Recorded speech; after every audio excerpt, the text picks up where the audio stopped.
దేవుని పరిశుద్ధ నామమునకు మహిమ కలుగుగాక. కూడి వచ్చిన మీ అందరికీ కూడా ప్రభు పేరిట నా ప్రత్యేక వందనాలు తెలియజేసుకుంటున్నాను. దేవుడు నన్ను ప్రేమించి నాకు ఇచ్చినటువంటి యొక్క సమయాన్ని, స్థలాన్ని బట్టి కూడా నా దేవునికి నా హృదయపూర్వక వందనాలు తెలియజేసుకుంటున్నాను.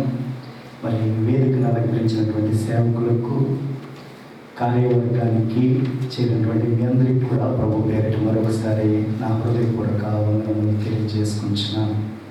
మరి దినము కొరకు చదవబడినటువంటి వాక్య భాగము అపోస్తలుడైనటువంటి పౌలు గలతీయులకు రాసినటువంటి పత్రిక 5వ అధ్యాయము మొదటి వాక్య భాగాన్ని మనం చదువుకుందాం. ఈ స్వతంత్రము అనుగ్రహించి క్రీస్తు మనలను స్వతంత్రులుగా చేసి ఉన్నాడు. కాబట్టి మీరు స్థిరముగా నిలిచి మరలా దాస్యమును కాడి క్రింద చిక్కుకొనకుడి. దయచేసి అందరూ తల ఉంచి చిన్న ప్రార్థన చేసుకుందాం. దేవుని యొక్క సహాయం అడుగుదాం. శాశ్వతమైనటువంటి ప్రేమతో ప్రేమించిన మా ప్రియ పరలోకపు తండ్రి, ఈ ఘనమైనటువంటి నామమునకు, ఉన్నతమైనటువంటి నామమునకు స్తుతులు స్తోత్రాలు చెల్లించుకుంటున్నాం. దేవా, యోగ్యత అర్హత లేనటువంటి మమ్మల్ని అందరినీ నీ కృపలో జ్ఞాపకం చేసుకుని ఈ దినాన్ని ఈ రీతిగా నీ మందిర ఆవరణలో చేరటానికి, నీ పాద సన్నిధిలో చేరి నీ పాదాల దగ్గర నాయనా తండ్రి అబ్బాని మొదలుపెట్టడానికి మీరు మాకు చూపిన ఈ కృపను బట్టి, ధన్యతను బట్టి నీకు వందనాలు స్తోత్రాలు చెల్లించుకుంటున్నాం. ఇంతవరకు నీ సన్నిధిని, నీ ప్రసన్నతను మీరు మాకు తోడుగా ఉండి మీరు పొందిన మహిమాంతటిని బట్టి నీకు వందనాలు స్తోత్రాలు చెల్లించుకుంటున్నాం. ఈ సమయంలో నా ప్రభువా, నీ మాటలు వినాలని ఆశతో చేరి ఉన్నాం. నీ జీవము కలిగినటువంటి మాటలు నైనా అసత్యములో నుంచి సత్యములోనికి నడిపించేటువంటి నీ సత్యమైనటువంటి వాక్యము చేత నాతో మా అందరితో మాట్లాడిన ప్రభువా, మా జీవితాలను, మా బ్రతుకులను మేము సరిచేసుకుంటూ నీకు ఇష్టకరమైనటువంటి జీవితాలను మేము జీవించడానికి నీ కృపా, నీ సహాయాన్ని దయచేయమని అడుగుచున్నాం. అయ్యా, బలహీనుణ్ణి, యోగ్యత అర్హత లేనటువంటి నన్ను నీ కృపలో జ్ఞాపకం చేసుకుని నీ సన్నిధిలో నిలబడటానికి మీరు చూపిన కృపను బట్టి, ధన్యతను బట్టి నీకు వందనాలు. నీ బోరుగా నన్ను వాడుకుని నీ మెల్లని స్వరముతో నాతో మా అందరితో మాట్లాడి ఈ యొక్క వాక్యం చేత తృప్తిపరచబడి ఈ స్థలం నుంచి సంతోషంతో తిరిగి వెళ్ళటానికి నీ కృపా, నీ సహాయాన్ని దయచేయమని నన్ను తగ్గించుకుంటూ నీ ఘనమైన నామాన్ని ఇచ్చేస్తూ మా ప్రభుని యేసు ద్వారా అడిగి వేడుకొంచున్నాం తండ్రి. ప్రియులారా, జీవితము, లైఫ్, LIFE, లైఫ్, జీవితం యొక్క నిర్వచనము లివ్ ఇన్ ఫ్రీడమ్. మనందరికీ తెలిసినటువంటిది. మనకి ఇక్కడ టీవీస్ ఉన్నాయి. మన ఇంట్లో కూడా ప్రతి ఒక్కరి దగ్గర టీవీ ఉంటుంది. ఆ టీవీని మనము రిమోట్ తోటే ఆపరేట్ చేస్తూ ఉంటాం, మనకి నచ్చిన ఛానల్, మనకి నచ్చినది చూడటానికి. కానీ దేవుడు ఆ రీతిగా మనల్ని కంట్రోల్ చేయట్లేదు. మనకి ఫ్రీడమ్ ఇచ్చాడు, మనకి స్వతంత్రుడిగా చేసి ఉన్నాడు. మనము జీవితము ఏ రీతిగా జీవించాలన్నది దేవుడు మన చేతుల్లోనే పెట్టి ఇష్టము వచ్చినట్లుగా జీవించటానికి అంత స్వతంత్రతను మనకి అనుగ్రహించాడు. కానీ ఒకటి మాత్రం కండిషన్, పాపిని ప్రేమించేటువంటి మన దేవుడు, నా దేవుడు పాపమును ఎంత మాత్రమును కూడా ఆయన ప్రేమించడు. పాపానికి ఖచ్చితంగా శిక్ష అనుభవించాలి ఎవరైనా సరే. పాపిని మాత్రం తన యొక్క 2 చేతులు దినమెల్లా చాచి పిలుస్తున్నాడు. పాపమును మాత్రము ఆయన ఒప్పుకునట్లేదు. దేవుని సన్నిధిలో చేరేటువంటి మనము దేవుని వాక్యాల చేత బలపరచబడినటువంటి మనం మానవులము కాదండి, పాపలోకంలో జీవిస్తున్నాం కాదండి, పాపం అనే చీకటిలో మనం ఉంటున్నాం కాదండి అని అనుకోవచ్చు. నేను ఒక ఉదాహరణ చెప్పి నేను వాక్య భాగంలోనికి వెళ్ళిపోతాను. మనందరికీ తెలిసినటువంటిదే, పడవ ఎక్కడ నడుస్తుందండి? నీటిలో.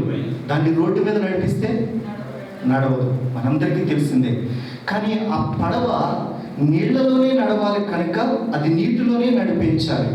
దానికి ఎక్కడైనా చిన్న రంధ్రం పడింది అనుకోండి, ఏమవుతుంది? మునిగిపోతుంది. అందుకని మనము దేవుని బిడ్డలమే, దేవుని రక్తం చేత కడబడినటువంటి వారమే, మనము దేవుని సొత్తు, దేవుని జనాంగము కనుక మనం ఈ లోకంలోనే జీవించాలి. కానీ ఈ పడవకి ఏ రీతిగా అయితే ఓలు పడితే నీళ్లు వచ్చి మునిగిపోతుందో, మనలో ఈ పాప లోకంలో జీవించున్నటువంటి మనము పాపము మన జోలికి రాకుండా మనము దినదినము అనుక్షణము కూడా మనము భద్రపరుచుకుంటూ మన జీవితాలను, మన కుటుంబాలను, మన సంఘాన్ని, మన తోటి ఉన్నవారిని, ఈ సమాజంలో ఉన్నటువంటి వారిని కూడా, పాపంలో ఉన్నటువంటి వారిని మనము విడిపించటానికి దేవుడు నన్ను కూడా ఏర్పాటు చేసుకున్నాడు. మనకి స్వతంత్రం ఇచ్చాడు, ఫ్రీగా జీవించటానికి, స్వేచ్ఛగా జీవించటానికి. ఒకసారి ఇశ్రాయేలు ప్రజలను మనం జ్ఞాపకం చేసుకుంటే, వారు ఐగుప్తు దేశంలో బానిస జీవితాన్ని జీవించుచున్నటువంటి బిడ్డలను జ్ఞాపకం చేసుకుని వారి యొక్క కన్నీటి రోదన ఆ యొక్క దేవుని దగ్గరకు వెళ్ళినప్పుడు, వారి యొక్క కన్నీళ్లు ఆయన కవిలో చేరినప్పుడు, దేవుడు తన సేవకుడైనటువంటి మోషే గారిని ఏర్పాటు చేసుకుని పరువు దగ్గర దాసులుగా ఉన్నటువంటి వారిని, పరువు దగ్గర బానిస జీవితము జీవిస్తున్నటువంటి వారిని, తన బిడ్డలైనటువంటి ఇశ్రాయేలు జనాంగాన్ని దేవుడు పిలుచుకునటానికి దేవుని సేవకుని ఏర్పాటు చేసి తన యొక్క బానిస జీవితంలో నుంచి వారిని దేవుడు ఏదైతే చెప్పినాడో, నేను పాలు తేనెలు ప్రవహించే దేశంలోనికి మీరు అక్కడ ఏమి చేయాలో నేను చెప్తానని, లేక వారికి ఏమి అన్ని సిద్ధపాటు చేసి ఆ దేశంలోనికి వారిని పంపించాలని దేవుడు ఆశపడినాడు.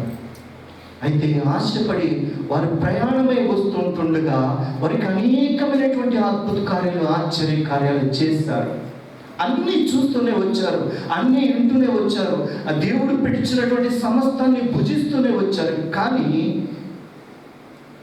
వీళ్ళ జీవితాలు మారకోకుండా మరలా పాపమనే దాస్య కాడి క్రిందకి వెళ్ళిపోవటానికి దేవుని లేఖనము సెలవిస్తున్నది. మీరు చక్కగా నిలబడి పాపమనే దాస్యమనే కాడి కిందకి మళ్ళా తిరిగి వెళ్ళిపోకూడదని సెలవిస్తూ ఉంటే, వీళ్ళు దేవుడు చేసిన కార్యాలన్నీ కూడా చూస్తూనే ఉన్నారు, అన్నీ వింటూనే ఉన్నారు, అన్నీ వారు దేవుని వారి దగ్గర ఏమైతే చేశాడో దేవుని యొక్క సేవకుడు ద్వారా. కానీ వారు తిరిగి మరలా ఆ పాపమనే దాస్య కాడి కిందకి వెళ్ళిపోవటానికి ఇష్టపడుతున్నట్లుగా లేఖనాలలో మనం చూస్తున్నాం. ఇద్దరు కుమారులు మనం జ్ఞాపకం చేసుకుందాం. పరిశుద్ధ గ్రంథంలో నుంచి లూకా సువార్త 15వ అధ్యాయం 11వ వచనంలో చూస్తే, ఇంటికి వెళ్ళిన తర్వాత వాక్య భాగం అంతా కూడా మీరు చదవండి. అక్కడ చూస్తూ ఉంటాం, ఒక కుమారుడికి ఇద్దరు బిడ్డలు ఉన్నారు. ఆ కుమారుడికి ఇద్దరు బిడ్డలు ఉన్నప్పుడు అందులో ఇద్దరిలో చిన్నవాడు తన తండ్రి దగ్గర చాలా స్వతంత్రంగా ఉంటున్నాడు, తనకి వచ్చినట్లుగా జీవిస్తూ ఉన్నారు. ఇద్దరు బిడ్డలు ఇద్దరు కూడా ఆ రీతిగానే జీవిస్తున్నారు. కానీ ఒక్కొక్క దినాన్ని కుమారుడికి ఆశ కలిగింది. తల్లిదండ్రులైనటువంటి మనమందరం కూడా మన బిడ్డలకి కొన్ని కండిషన్లు పెడుతూ ఉంటాం. వాళ్ళు ఎక్కడికి వెళుతున్నారని అడుగుతూ ఉంటాం, వాళ్ళు లేటుగా వస్తే ఎందుకు వచ్చారని అడుగుతూ ఉంటాం. కొన్నిసార్లు మనము పెట్టేటువంటి కండిషన్స్ బిడ్డలకు నచ్చవు.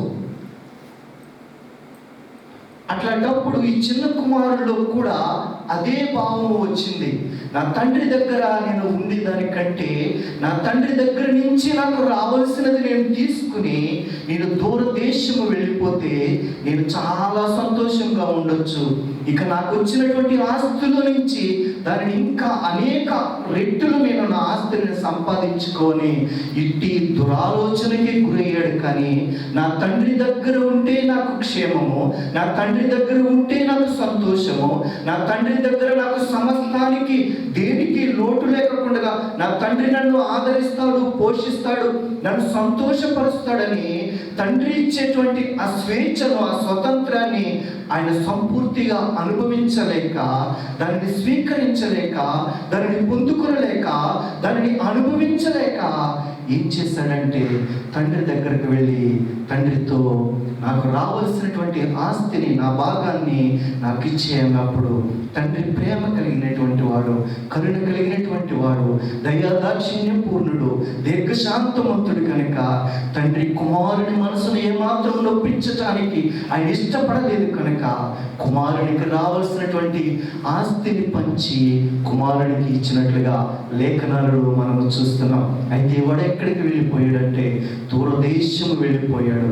దూరదేశము వెళ్ళిపోయినప్పుడు ఈ దేశంలో మనం కొత్తగా వచ్చామనుకోండి, మనకి ఇంటి దగ్గర ఎవరైనా తెలిసిన వారు ఉంటే సరే, తెలియకపోతే మనం ఇక్కడికి వచ్చిన వెంటనే మనకి స్నేహితులు ఎక్కడి నుంచి వస్తారో చెప్పండి. ఏమండి, మనం వచ్చాం, ఇదే రోజు వచ్చాం, మనకి స్నేహితులు ఎక్కడి నుంచి వస్తారో చెప్పండి. మనకున్నటువంటి ఆస్తిని చూసి కానీ, లేక మనకున్నటువంటి పేరు ప్రఖ్యాతను చూసి కానీ, లేక మన దగ్గర ఉన్నటువంటి ధన సంపదను చూసి అనేక మంది స్నేహితులు మన దగ్గరకు వస్తూ ఉంటారు. అయితే వాడు దూరదేశం వెళ్ళినప్పుడు కూడా ఆ దేశంలో అతనికి ఎవరికి తెలియకపోవచ్చేమో, కానీ తన దగ్గర ఉన్నటువంటి ఆస్తిని బట్టి తనతో కొంతమంది స్నేహితులు కూడినట్లుగా లేఖనాల్లో మనం చూస్తున్నాం. బాగా సంతోషించారు, బాగా ఆనందించారు. ఈ లోకంలో వాళ్ళు ఏదైతే చేయాలనుకున్నారో సమస్తాన్ని చేశారు. కానీ ఇతని దగ్గర ఉన్నది సమస్తాన్ని కోల్పోయాడు. ఒంటరి వాడిగా మిగిలిపోయాడు. ఒంటరి తమను అనుభవించవలసిన పరిస్థితి వచ్చింది. ఒంటరి జీవితాన్ని గడపవలసి వచ్చింది. ఒంటరిగా ఈ లోకంలో ప్రయాణము చేయవలసి వచ్చింది. కనీసము ఆస్తి ఉన్నప్పుడు స్నేహితులందరూ ఉన్నారు. అందరితో కలిసి తనకు కావలసినటువంటి ఆహారాన్ని భుజించాడు. కానీ ఒక్కొక్క దినాన్ని తన కడుపు మంట కోసము, తన కడుపు ఆకలి కోసము, తన తినటానికి ఆహారం కోసము ఆయన వెతికినప్పుడు ఆయనకి లోకములో ఎక్కడ కూడా ఆహారం దొరకలేదు. ఎక్కడ కూడా సమృద్ధి అయినటువంటి ఆహారము దొరకలేదు. మరలా పందుల తినటానికి, ఆ పొట్టు తినే సమయానికి కూడా దేవుడు ద్వారాన్ని మూసినట్లుగా, ఆ యొక్క పందులు కూడా త్రోసివేసినట్లుగా లేఖనాలలో మనము చూస్తున్నాం. అయితే అప్పుడు అంటున్నాడు, వాడికి బుద్ధి వచ్చినప్పుడు, ఇప్పుడు వాడికి బుద్ధి వచ్చినప్పుడు తండ్రి దగ్గరికి వెళ్ళి క్షమాపణ అడగాలనుకున్నాడు. దూరదేశం వెళ్ళిపోయి నేను ఎంతో స్వతంత్రముగా, స్వేచ్ఛగా నా జీవితాన్ని గడపాలి, నేను సంతోషించాలి, నేను ఆనందించాలి, నా తండ్రి దగ్గర ఉంటే నాకు ఈ షరతులు లేక ఈ కండిషన్స్ ఉంటున్నాయని అనుకున్నటువంటి కుమారుడు దూరదేశం వెళ్ళిపోయి దుర్భరమైనటువంటి స్థితిలో, పనికిరానటువంటి జీవితంలోనికి, ఈ లోక మాలిన్యంలోనికి వెళ్ళిపోయినటువంటి కుమారుడు బుద్ధి వచ్చినప్పుడు మరలా తండ్రితో సమాధాన పడటానికి, తండ్రి చెంతకు చేరటానికి, తండ్రి దగ్గరకు వెళ్ళటానికి ఏ రీతిగా సిద్ధపడ్డాడో, ఈ దినాన్ని పాపం అనే జీవితంలో ఉన్నటువంటి నేను కూడా, పాపం అనే స్థితిలో ఉన్నటువంటి నేను కూడా, పాపం అనే దాస్య కాడి కింద మలిగిపోవచ్చినటువంటి నన్ను కూడా యేసయ్య ఈ దినాన్ని పిలుస్తున్నాడు. అమ్మా, అయ్యా, ఆ స్థితిలో నుంచి నేను కూడా ఆయన దగ్గరకు రాగలిగితే, ఆయన సన్నిధిలో కన్నీళ్లు కార్చగలిగితే, ఆయన సన్నిధిలో గోచాడగలిగితే, ఆయన కౌగిట్లో నన్ను కూడా హత్తుకోవాలని ఆశపడుచున్నాడు. అయితే తండ్రి దగ్గరకు ప్రయాణమే వస్తుంటుండగా తండ్రి దినమెల్లా ఎదురు చూస్తున్నాడు. వాడు ఇంకనూ దూరముగా ఉండగా తండ్రి పరిగెత్తుకుని వెళ్ళి వాడి మెడ మీద పడి ముద్దు పెట్టుకుని, వాడి మీద పడుకుని ముద్దు పెట్టుకుని తండ్రి హక్కున చేర్చుకున్నట్లుగా లేఖనాలలో మనము చూస్తున్నాం. నా ప్రియమైనటువంటి సహోదరుడా, రాత్రికాల సమయంలో నేను కూడా ఎంత ఘోర పాపనైనా సరే, నేను కూడా ఎంత పాప జీవితంలో జీవిస్తున్నప్పటికీ కూడా యేసయ్య పిలుస్తున్నాడు. నీ కొరకు, నా కొరకే కదా. ఆయన ఈ లోకంలో ఏ పాపం నిరకపోయినప్పటికీ, ఆయన ఈ లోకంలో ఏ నేరము చేయనప్పటికీ, ఆయన ఈ లోకంలో నీ కొరకు, నా కొరకు నాయన నేరము చేసిన వాడిగా ఎంచబడి, మనము చేసిన అతిక్రమ క్రియలను బట్టి, మనము చేసిన పాపాలను బట్టి ఆయన పరిశుద్ధమైనటువంటి రక్తాన్ని చిందించి నిన్ను నన్ను కూడా పరిశుద్ధునిగాను, నీతిమంతునిగాను, నిందారహితునిగా చేయటానికి ఇప్పుడైనా సరే మనం ఆయన దగ్గరకు వస్తే, మనం ఇంకనూ దూరముగా ఉండగానే తండ్రి ఏ రీతిగా అయితే కనికరపడ్డాడో, జాలిపడ్డాడో, కుమారుని దగ్గరకు పరిగెత్తుకుని వెళ్ళాడు. నీవు తండ్రి అని పిలిస్తే, ప్రభువా అని పిలిస్తే, యేసయ్యా అని పిలిస్తే, దేవాలయ పాపిని నన్ను కనికరించని నీవు నన్ను పిలిస్తే ఆయన పరిగెత్తుకుని వచ్చి నిన్ను నన్ను కూడా హక్కున చేర్చుకోవాలని ఆశపడుతున్నట్లుగా దేవుని వాక్యం ద్వారా మనం చూస్తున్నాం. నా ప్రియమైనటువంటి సహోదరి సహోదరుడా, దేవుని సన్నిధిలో చేరిన మనము మన జీవితాలను మనము సరి చేసుకుని దేవునికి ఇష్టకరమైనటువంటి జీవితాలను జీవించడానికి దేవుని కృపా సహాయము మనకు దయచేయాలని మనం అందరం కూడా కోరుకుందాం. అదే రీతిగా మనం చూసినట్లయితే దావీదు గారిని ఒకసారి మనం జ్ఞాపకం చేసుకున్నట్లయితే, దావీదు గారు తనకు ఒక మంచి స్నేహితుడు ఉన్నాడు. ఎవరండి? యోనాతాను. దావీదు గారికి నేను అనుకుంటాను, మరి అంత మంచి స్నేహితుడు దొరకటం దావీదు గారికి దేవుడిచ్చినటువంటి గొప్ప కృపేమో అని అనుకుంటాను. మరి యోనాతాను గారు చాలా మంచి వ్యక్తి, కానీ ఆయన ఎంతో కాలము బ్రతకలేదు. మరి అంత మంచి స్నేహితునిగా దావీదు కలిగి ఉన్నందుకు నేను ఆ వాక్యాలు చదివినప్పుడు నేను చాలా సంతోషించేటువంటి వాడిని. అంత మంచి స్నేహితుడు దావీదు గారికి యోనాతాను. అయితే దావీదు గారు రాజు అయిన తర్వాత సౌలు కుటుంబంలో నుంచి ఎవరైనా శేషించి ఉన్నారా అని సౌలు సేవకుడుగా ఉన్నటువంటి షీబాను పిలిచి అడిగినట్లుగా మనము చూస్తున్నాం. ఎందుకనంటే యోనాతాను స్నేహాన్ని జ్ఞాపకం చేసుకుని ఆ కుటుంబంలో నుంచి ఎవరైనా శేషించి ఉంటే, దావీదు నేను రాజుని కనుక ఆ కుటుంబానికి నేను ఉపకారము చేయాలి, నేను సహాయము చేయాలని ఆశతో ఆ యొక్క సౌలు దగ్గర ఉన్నటువంటి సేవకుడిని షీబాను పిలిచి ఆయన అడుగుచున్నట్లుగా మనం చూస్తున్నాం. సమూయేలు 2వ గ్రంథము 9వ అధ్యాయము 1 నుంచి చివరి వరకు మీరు చదువుకోనండి. అయితే ఆయన పిలిచినప్పుడు ఆ షీబా వచ్చి దావీదు గారితో చెప్తున్నాడు, దావీదు గారితో అంటున్నాడు, అయ్యా యోనాతాను కుమారుడు ఒకడున్నాడు, మెఫీబోషెతు, 2 కాళ్ళు లేవు, కుంటివాడు అని చెప్పినప్పుడు, ఇప్పుడు అతను ఎక్కడున్నాడని రాజుగారు ప్రశ్నించినప్పుడు షీబా చెబుతున్నాడు రాజుగారితో, అయ్యా ఆయన మాకీరు ఇంట సుదేబారులో ఉన్నాడయ్యా.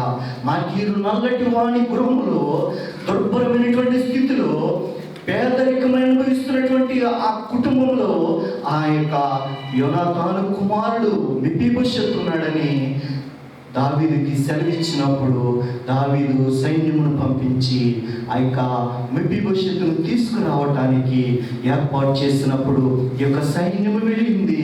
సైన్యము వెళ్ళి మెఫీబోషెతును పిలిచినప్పుడు మెఫీబోషెతు మనసులో వేదన చెందాడు, కలత చెందాడు. ఎందుకంటే తన తాతగారు సౌలు దావీదు గారిని ఎప్పుడు కూడా శోధిస్తూనే వచ్చారు, హింసిస్తూనే వచ్చారు.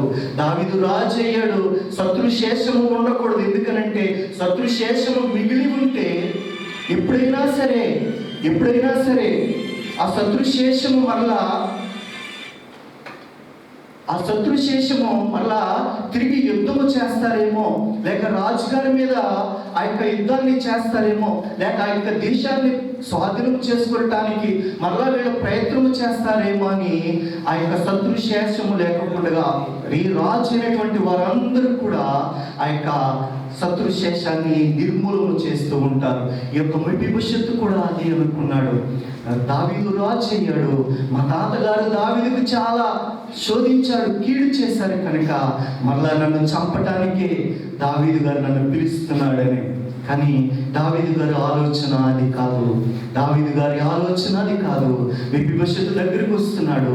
మెఫీబోషెతు దగ్గరికి వచ్చినప్పుడు దావీదు గారు అంటున్నారు, మెఫీబోషెతు నువ్వేమీ భయపడవలసిన అవసరం లేదు, నీ హృదయంలో కలవరపడవలసిన అవసరం లేదు, నీ హృదయంలో ఆందోళన చెందవలసిన అవసరం లేదు. మెఫీబోషెతు, నీవు నా దగ్గర, నా భోజనపు బల దగ్గర నీవు నిత్యము నీవు లోకంలో జీవించినంత కాలము నా భోజనపు బల దగ్గర నాతో కలిసి నీవు భోజనం చేయటానికి నేను పిలిచానని దావీదు గారు చెప్పారు. యాక్చువల్గా రాజుల గృహంలోనికి, రాజుల దగ్గరికి ఆ దినాలలో 2 కాళ్ళు లేనటువంటి వారు కానీ, అవుటి వారు కానీ వెళ్ళటానికి ఎటువంటి అధికారము లేనటువంటి దినాలలో ఆ యొక్క మెఫీబోషెతును దావీదు గారు పిలిచి ఆయన భోజన బల్ల దగ్గర ఆయనతో కలిసి భోజనం చేయటానికి ఎంత ఆధిక్యత అండి! ఈ దినాన్ని యోగ్యత ఏ అర్హత లేనటువంటి నీవు నేను కూడా దేవుని మందిరంలో చేరటానికి దేవుడు ఎంత ఆధిక్యతనిచ్చాడు, ఎంత ధన్యతనిచ్చాడు, ఎంత కృపను నీ ఎడల నా ఎడల చూపించాడు. నేను అనుకుంటాను, అసలే దీనికి నేను అర్హుడునా అని. మనం ఒక్కసారి ప్రశ్న వేసుకుంటే మనం ఈ లోకంలో దేనికి కూడా అర్హులు కాదేమో అని అనుకుంటాను.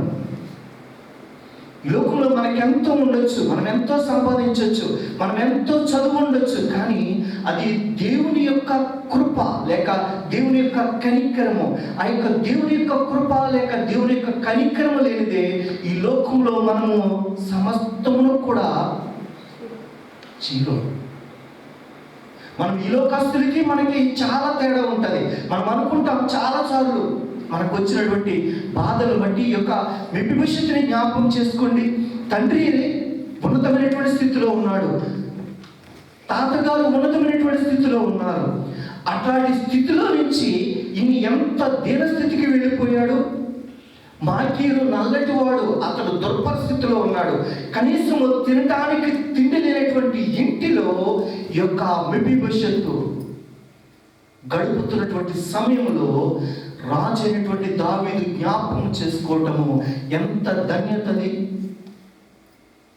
నా ప్రియమైనటువంటి సహోదరి సహోదరుడా, ఈ దినాన్ని నీవు నేను కూడా దేవుని సన్నిధిలో చేరినటువంటి మనము మన జీవితాలను మనము ప్రశ్నించుకుందాం. ఎందుకనంటే దేవుని యొక్క లేఖనము సెలవిస్తుంది, మనకి స్వతంత్రాన్ని ఇచ్చాడు కనుక ఆ స్వతంత్రాన్ని మనము వినియోగము చేసుకోవాలి, కానీ దుర్వినియోగము చేసుకుని ఈ లోకానుసారమైనటువంటి జీవితంలోనికి మనము వెళ్ళిపోకూడదు. మనం అనుకోవచ్చు, మనము మందిరంలో ఇలాగున్నాం, బయటికి వెళ్ళిన తర్వాత మనల్ని ఎవరు చూస్తున్నారని.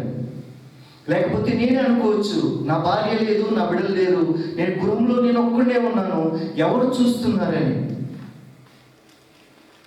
ఏమండి, మనం ఎక్కడ ఉన్నా ఎవరిని మనం పరిశోధించి చూసేటువంటి దేవుడు ఎవరండి? దేవుడు ఎక్కడ ఉన్నా సరే. యోనాను మనం జ్ఞాపకం చేసుకుంటే, యోనా దేవుడు చెప్పాడు నినివే పట్టణానికి వెళ్ళమని. కానీ యోనా ఆ యొక్క ప్రజలను చూసి, ఆ యొక్క పరిస్థితులను చూసి, అక్కడికి వెళితే నన్ను చంపేస్తారని భయముతోటి లేక ఆ యొక్క ప్రదేశానికి వెళ్ళటానికి యోనా భయపడి ఏం చేశాడు? దేవుడు చెప్పినటువంటి పట్టణానికి కాకుండా ఆయన మనసులో అనుకున్న పట్టణానికి ప్రయాణమై వెళ్ళిపోతున్నాడు. కానీ తన హృదయంలో ఉంది, కానీ దేవుడికి తెలియదని అనుకున్నాడు. కానీ దేవుడు సమస్తమును హృదయాంతరంగములను పరిశోధించి తెలుసుకున్నటువంటి నీతి గల దేవుని, జీవము కలిగినటువంటి దేవుని, సత్యము కలిగినటువంటి దేవుని నీవు నేను కూడా ఆరాధిస్తున్నాం కనుక యోనా ఎట్లాంటి వాడంటే దేవుని దర్శనం చూసి దేవుడే యోనాతో మాట్లాడినటువంటి భక్తుడైన, అట్లాంటి భక్తుడే పారిపోతూ ఉంటే దేవుడు ఎందుకు ఊరుకుంటాడండి? ఇది నన్ను దేవుడు తన స్వరక్తం ఇచ్చి సంపాదించినటువంటి నిన్ను నన్ను కూడా మనం ఈ లోకంలో కలిసిపోతానంటే, ఈ లోక జీవితంలో నీవు నేను కూడా జీవిస్తామంటే దేవుడు ఏమాత్రము కూడా ఇష్టపడతలేదు. కనుక మనకిచ్చినటువంటి స్వేచ్ఛ స్వతంత్రాన్ని దేవుడు మనకు అనుగ్రహించాడు. ఆ స్వేచ్ఛ స్వతంత్రాన్ని మనము అనుభవిస్తూ, మనం ఈ లోకంలో అనుభవిస్తూ దేవుని సన్నిధిలో నిత్యము నిందారహితులుగా, నీతిమంతులుగా, దేవునికి ఇష్టకరమైనటువంటి బిడ్డలుగా, మనలో ఏ కొంచెము పాపం అన్నది చేరకపోకుండా చెప్పారు కదండి. ఆ యొక్క నీటిలో నడిచినటువంటి పడవకు లేక ఆ యొక్క షిప్కు చిన్న హోలు పడితే, చిన్నది హోలు పడితే ఆ నీళ్లు వచ్చి ఏ రీతిగా అయితే మునిగిపోతుందో మన జీవితాలలో కూడా ఆ యొక్క చిన్న పాపము, చిన్నదే, ఇదేమి లేదండి చిన్నదే అనేది మనం అనుకుంటాం. కానీ ఆ చిన్న దాని వల్లే మన జీవితాలు సమస్తమును నాశనంలోనికి నడిపించేటువంటివిగా ఉంటాయి. కనుక మన జీవితాలను, మన బ్రతుకులను మనము దేవుని సన్నిధిలో ఏ రీతిగా ఉంటున్నాం, దేవుని యొక్క వాక్యాన్ని మనము చూసినాం. యెషయా గ్రంథంలో మనము చూస్తూ ఉంటాం. యెషయా గ్రంథము 53వ అధ్యాయము 3వ వాక్య భాగాన్ని ఒకసారి మనం చూసుకుందాం. చూడండి, యెషయా గ్రంథము 53వ అధ్యాయము. అతడు తృణీకరింపబడిన వాడాయను, మనుషుల వలన విసర్జింపబడిన వాడును, వ్యసనాక్రాంతుడుగాను, వ్యాధిని అనుభవించిన వాడుగాను, మనుషులు చూడనల్లని వాడుగాను ఉండేను. చాలండి. చూడండి, మనుషుల వలన అతడు తృణీకరింపబడిన వాడంటండి. ఎందుకు మనుషుల వలన తృణీకరింపబడిన వాడాయను? అతడు వ్యసనాక్రాంతుడిగా మారిపోయాడు, వ్యాధులు అనుభవించినటువంటి వాడిగా మారిపోయాడు. ఎందుకని? మనకందరికీ తెలిసినదే. అతడు ఏ దోషమును చేయలేదు, ఏ పాపమును చేయలేదు. ఆయన నీతిమంతుడిగాను, నిందారహితుడిగాను, పరిశుద్ధుడిగా ఈ లోకంలో జన్మవించి, మానవుడిగా మన కొరకు ఈ లోకంలో జన్మవించి, మన మానవులమైనటువంటి మనము ఏ రీతిగా అయితే రక్త మాంసాలు కలిగి ఉన్నామో, దేవుడు కూడా ఆ రీతిగానే మానవులను విమోచించటానికి ఆయన రక్త మాంసాలలో పాలివాడుగా ఈ లోకంలో జన్మించి, ఆయన రక్త మాంసము కలిగినటువంటి వాడుగా జీవిస్తూ మానవుల కొరకు తన ప్రాణాన్ని బలిగా పెట్టడానికి ఈ లోకంలో మనం ఏదైతే అనుభవిస్తున్నామో ఆయన సమస్తాన్ని నీ కొరకు, నా కొరకు అనుభవించాడు. మనం ఏ రీతిగా శ్రమలు అనుభవిస్తున్నాం? కుటుంబంలో మనకు ఒక్కొక్కసారి శ్రమలు వస్తూ ఉంటాయి. మనం అనుకుంటాం, ఇది నా కొరకు, నాకే ఎందుకు వచ్చింది ఈ శ్రమ అని. ఆ శ్రమనంతటిని కూడా నా యేసయ్య నాకంటే ముందుగా అనుభవించినాడు. మనం అనుకుంటాం, నాకు ఈ వ్యాధి ఎందుకే వస్తుందని. ఈ వ్యాధి, అతడు ఏ వ్యాధి లేకపోయినప్పటికీ నా గురించి నేను అనుభవించవలసినటువంటి వ్యాధి సమస్తాన్ని నా యేసయ్య నా కొరకు అనుభవించాడు. ఆయన వ్యసనాక్రాంతుడుగా చూడనటువంటి వాడిగా, ఆయన ఎంతో సౌందర్యవంతుడు, ఎంతో స్వరూపము కలిగినటువంటి వాడు, ఆయన పోలికలో చేసుకున్నటువంటి నా కొరకు నేను సౌందర్యవంతుడిగా ఈ లోకంలో అందముగా నేను జీవించటానికి, ఇతరులకు నేను సౌందర్యవంతుడిగా కనపడటానికి, తన సౌందర్యాన్ని నాకు ఇవ్వటానికి ఆయన తన స్వరూపాన్ని సమస్తాన్ని నా కొరకు కోల్పోయినాడు. అప్రియమైనటువంటి సహోదరి సహోదరుడా, ఇది నాని దేవుని సన్నిధిలో చేరేటువంటి మనము కూడా దేవుని దుఃఖపరిచేటువంటి స్థితిలో నీవు నేను కూడా లేకోకుండా మన జీవితాలను మనం ప్రశ్నించుకుందాం. మనం ఏ రీతిగా దేవునికి ఇష్టకరమైనటువంటి జీవితాన్ని జీవిస్తున్నాం. ఈ యొక్క దేవుడిచ్చినటువంటి మనకి స్వతంత్రము, ఆ స్వతంత్రాన్ని మనం అనుభవిస్తూ దేవుని సన్నిధిలో చక్కగా నిలబడాలి. చక్కగా నిలబడి మనము పాపమునే దాస్య కాడి కిందకి వెళ్ళిపోకుండా, మనం ఈ లోక జీవితంలోనికి వెళ్ళిపోకుండా, ఈ చిన్న కుమారుడు ఏ రీతిగా అయితే ఈ లోకంలోనికి వెళ్ళిపోయి తన జీవితాన్ని అనుభవించాలని ఆశపడ్డాడు, కానీ తినటానికి కడుపు నిండా ఆహారము కూడా దొరకలేని పరిస్థితుల్లో వాడికి బుద్ధి వచ్చినప్పుడు తండ్రి దగ్గరికి ఏ రీతిగా వచ్చాడో ఆ స్థితిలోనికి నీవు నేను కూడా వెళ్ళకోకుండా, ఈ యొక్క దావీదు రాజే ఉన్నాడు.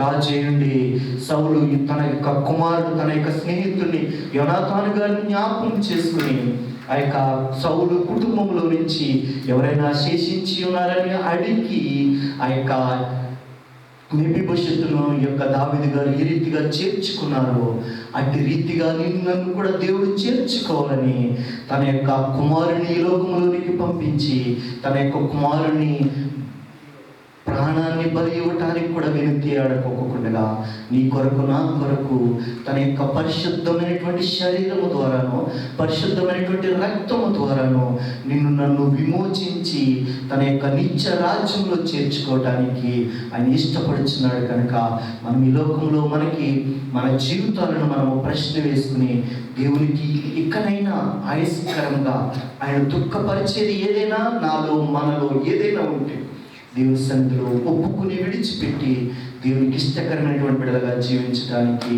దేవుని కృపా సహాయము మనందరికీ మెండుగా దయచేయగాక. దయచేసి తలలో ఉంచండి, చిన్న ప్రార్థన చేసుకుందాం. ఎవరు మౌనం ఉండదు, దేవుని సన్నిధిలో అడుగుదాం. దేవునికి ఏదైనా సరే ఆయస్కరంగా దేవుడు మనము దుఃఖపరుస్తూ ఉంటే దేవుడు మనకి సమస్తాన్ని స్వతంత్రాన్ని ఇచ్చాడు. దేవుని సన్నిధిలో మనము చక్కగా నిలబడి దేవుని కొరకు నిలబడాలని ఆశపడుతూ ఉంటే పాపం అనే దాస్య కాడి కిందకి మరలా మనము తిరిగి వెళ్ళకోకుండా, ఈ లోకాల జీవితంలోనికి నిన్ను కూడా వెళ్ళకోకుండా దేవుని సన్నిధిలో దేవునికి ఇష్టకరమైనటువంటి జీవితాన్ని జీవిస్తూ దేవుని నామ మహిమ ఘనత కొరకు నిన్ను నన్ను కావాలని ఆయన ఆశపడుతూ ఉంటే, దేవునికి యథార్థవంతులుగా నీతిమంతులుగా నేను కూడా జీవించాలని ఆశపడుతూ ఉంటే, మనం ఏ రీతిగా ఈ లోకంలో జీవిస్తున్నామో మన హృదయాంతరంగంలో ఎరిగినటువంటి దేవుడు మన హృదయము మనకి తెలుసు కనుక మనం ఇతరులతో ఎవరితోనూ చెప్పవసరం లేదు. కానీ దేవుని సన్నిధిలో మాత్రము మన హృదయాలను దేవునికి సమర్పించుకుందాం. శాశ్వతమైనటువంటి ప్రేమతో ప్రేమించిన మా ప్రియ పరలోకపు తండ్రి, ఘనమైనటువంటి నామమునకు ఉన్నతమైనటువంటి నామమునకు స్తుతులు స్తోత్రాలు చెల్లించుకుంటున్నాం దేవా. నైనా ఇంతవరకు మీరు మాతో మాట్లాడిన విధానం బట్టి నీకు వందనాలు స్తోత్రాలు చెల్లించుకుంటున్నాం దేవా. విన్నటువంటి వాక్యాన్ని మా హృదయాలలో భద్రపరుచుకుని వాక్యానుసారంగా నేను మేమందరము జీవించడానికి నీ కృపాన్ని సహాయాన్ని దయచేసి దేవా, నిత్యము నీ సన్నిధిలో నిన్ను ఆనందించేటువంటి బిడ్డలుగా నైనా నీ సన్నిధిలో నైనా కన్నీళ్లు కార్చి సంతోషపరిచేటువంటి బిడ్డలుగా మాకందరికీ నీ కృపాన్ని సహాయాన్ని దయచేసి నీ నామ మహిమ ఘనత కొరకు నన్ను మమ్మల్ని అందరినీ నిలవబెట్టుకున్నాను. మా ప్రభువును యేసే ద్వారా అడిగి వేడుకొనుచున్నాం తండ్రి, ఆమేన్.